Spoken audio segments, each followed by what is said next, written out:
آج جب ہم مشرق وسطیٰ کو دیکھتے ہیں، اس کی سرحدیں، اس کے نہ ختم ہونے والے تنازعات، تو اکثر یہ سمجھنا مشکل ہو جاتا ہے کہ آخر یہ سب شروع کیسے ہوا۔ لیکن اس کی کہانی کی جڑیں ایک صدی پرانی ہیں۔ یہ کہانی ایک عظیم سلطنت کے خاتمے اور اس کے آخری خلیفہ کے انجام سے جڑی ہے۔ چلیں آج اسی کہانی کی تہوں کو کھولتے ہیں اور دیکھتے ہیں کہ جدید مشرق وسطیٰ کی بنیادیں کیسے رکھی گئیں۔ تو سب سے بڑا سوال یہ ہے، عرب دنیا جو کبھی ایک عظیم سلطنت کا دل ہوا کرتی تھی، آخر مغربی طاقتوں پر اتنی منحصر کیسے ہو گئی؟ یہ ایک ایسی پہیلی ہے جس کا جواب ایک صدی پرانے دھوکے اور ٹوٹی ہوئی امیدوں کی ایک لمبی داستان میں چھپا ہے۔ تو چلیں وقت میں پیچھے چلتے ہیں 20ویں صدی کی شروعات میں۔ سلطنت عثمانیہ، جو صدیوں سے مسلمانوں کی عظیم خلافت تھی، اب اپنی آخری سانسیں لے رہی تھی، اور یورپ کی سامراجی طاقتیں، خاص طور پر برطانیہ اور فرانس، گدھ کی طرح اس پر نظریں جمائے بیٹھی تھیں۔ یہ بات آج شاید حیران کن لگے، لیکن تقریباً 400 سال تک عربوں نے عثمانیوں کے خلاف کوئی بڑی بغاوت نہیں کی۔ کیوں؟ وجہ سیدھی سی تھی، یہ کوئی قومی سلطنت نہیں تھی، بلکہ یہ تھی مسلمانوں کی خلافت، ایک ایسا نظام جو مذہب کی بنیاد پر تمام مسلمانوں کو ایک جھنڈے تلے اکٹھا کرتا تھا۔ اسی مشترکہ ایمان نے انہیں صدیوں تک جوڑے رکھا۔ لیکن پھر سب کچھ بدل گیا۔ سلطنت کے اندر سے ہی ایک قوم پرست تحریک نے جنم لیا جسے ینگ ٹرکس کہا جاتا ہے۔ انہوں نے خلافت کے پرانے نظریے کو رد کر دیا اور ایک نیا نعرہ بلند کیا، ترکی صرف ترکوں کے لیے۔ اور انہوں نے اپنی ناکامی کا ذمہ دار کس کو ٹھہرایا؟ اسلام کو اور عربوں، یونانیوں اور آرمینیائی باشندوں جیسی اقلیتوں کو۔ ینگ ٹرکس نے نفرت اور تقسیم کے بیج بونے شروع کر دیے۔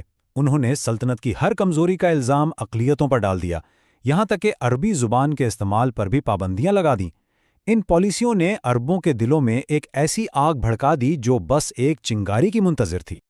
اور جب گھر میں دراریں پڑتی ہیں تو باہر والے موقع کی تلاش میں ہوتے ہیں، اور وہ باہر والا تھا برطانیہ۔ انہوں نے اس بڑھتی ہوئی نفرت میں سلطنت عثمانیہ کو اندر سے توڑنے کا ایک سنہری موقع دیکھا۔ لیکن ایک بغاوت کھڑی کرنے کے لیے انہیں ایک چہرے کی ضرورت تھی، ایک ایسے طاقتور اور معتبر عرب رہنما کی تلاش تھی جس کی ایک آواز پر پورا عرب اٹھ کھڑا ہو۔ اور یہ تلاش جا کر ختم ہوئی شریف حسین بن علی پر۔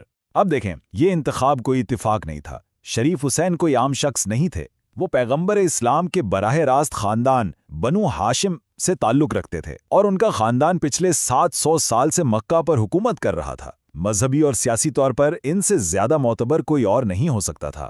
تو انگریز شریف حسین کے پاس گئے اور ان کے سامنے ایک ایسا خواب رکھا، ایک ایسی پیشکش کی جسے ٹھکرانا تقریباً ناممکن تھا۔ انہوں نے کہا، عثمانیوں کے خلاف بغاوت کی قیادت کریں اور بدلے میں ہم آپ کو عراق سے لے کر مصر تک پھیلی ایک عظیم، متحد اور آزاد عرب ریاست کا بادشاہ بنائیں گے۔ اور بس اسی ایک وعدے پر 1916 میں عین پہلی جنگ عظیم کے بیچ میں عظیم عرب بغاوت کا آغاز ہو گیا۔ مکہ سے اٹھنے والی یہ بغاوت جنگل کی آگ کی طرح پورے خطے میں پھیل گئی۔ سوچیں ذرا، عثمانی فوج جو پہلے ہی یورپ میں ایک مشکل جنگ لڑ رہی تھی، اب اسے اپنی گھر کے اندر ایک نئے محاذ کا سامنا تھا۔ اس بغاوت نے ان کی کمر توڑ کر رکھ دی۔ اور یہ مت سمجھیں کہ انگریز صرف پیسے اور ہتھیار دے رہے تھے، نہیں، وہ اس بغاوت کو پوری طرح کنٹرول کر رہے تھے۔ انہوں نے اپنے ایجنٹ بھیجے، جن میں سب سے مشہور نام ہے ٹی لارنس، یعنی لارنس آف عربیہ۔ برطانوی کنٹرول کا اندازہ اس بات سے لگائیں کہ لارنس نے ہی شریف حسین کے بیٹے فیصل کو فوجی کمانڈر کے طور پر چنا، تاکہ ہر قدم پر برطانوی اثر و رسوخ قائم رہے۔ جنگ اپنے اختتام کو پہنچ رہی تھی اور عرب اپنی آزادی کے خواب سجا رہے تھے، لیکن انہیں کیا معلوم تھا کہ پردے کے پیچھے ایک ایسی سازش ہو رہی تھی جو ان کے سارے خواب چکنا چور کرنے والی تھی۔ یاد ہے وہ وعدہ، سب کے سامنے، دنیا کے سامنے؟ کیا وعدہ کیا گیا تھا؟ عرب عوام کے لیے ایک واحد، آزاد اور متحد ریاست۔ یہی وہ عظیم مقصد تھا جس کے لیے ہزاروں لوگ اپنی جانیں قربان کر رہے تھے۔ لیکن اصل کہانی کچھ اور ہی تھی۔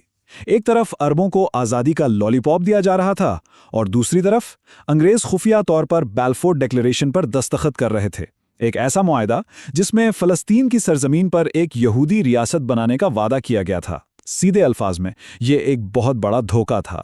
اور اس دھوکے کے بعد کہانی کا آخری باب شروع ہوتا ہے، ایک ایسا باب جس نے نہ صرف صدیوں پرانی خلافت کا ہمیشہ کے لیے خاتمہ کر دیا، بلکہ شریف حسین کی قسمت پر بھی تالا لگا دیا۔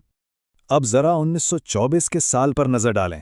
واقعات اتنی تیزی سے پیش آئے کہ سنبھلنے کا موقع ہی نہیں ملا۔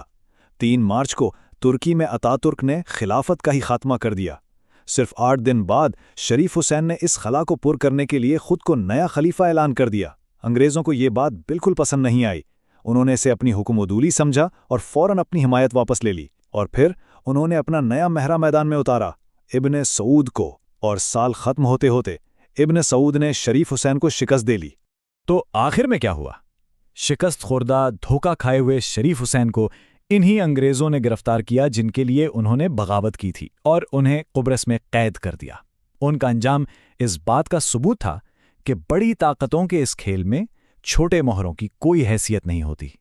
شریف حسین کی کہانی تو ختم ہو گئی، لیکن اس دھوکے کی میراث آج بھی زندہ ہے۔ آئیے دیکھتے ہیں کہ ان واقعات نے آج کے مشرق وسطیٰ کو کیا شکل دی۔ سب سے پہلی چیز، ایک متحد عرب ریاست کا خواب ہمیشہ کے لیے دفن ہو گیا۔ اس کی جگہ انگریزوں نے کیا کیا؟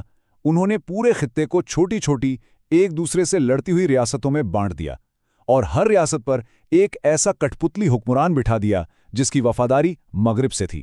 مقصد صاف تھا، تقسیم کرو اور حکومت کرو، تاکہ عرب کبھی اتنے طاقتور نہ ہو سکیں کہ وہ مغرب کو چیلنج کر سکیں۔